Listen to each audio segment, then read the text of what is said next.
I was detained.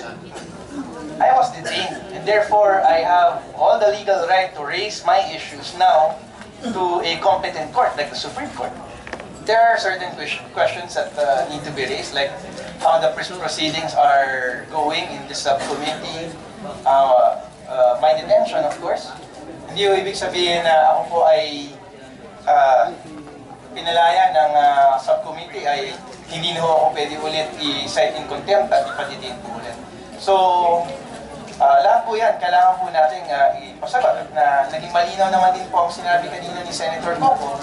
Ang sabi po niya, kailangan na ng referee kasi nagkakaroon na ng clash ng mga opinion dito. One is the issue of jurisdiction, and the other is that on a decision given by the Supreme Court saying that we have every right to ask for questions in advance. Ang kautusan no, yung arrest order, nakalagay po doon, ako po ay didetain sa Senate Sergeant at Arms Office hanggat hindi ho ako pumapayag na ako ay humarap dito po sa hearing. So, napakalinaw ko yun, wala naman pong room for interpretation doon.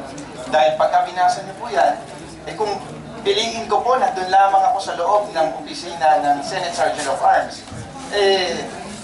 labag po sa karapatan ko na pinili ko po na huwag magpakita po doon. So, I had to be bodily taken to the plenary. Yung po ang nangyari.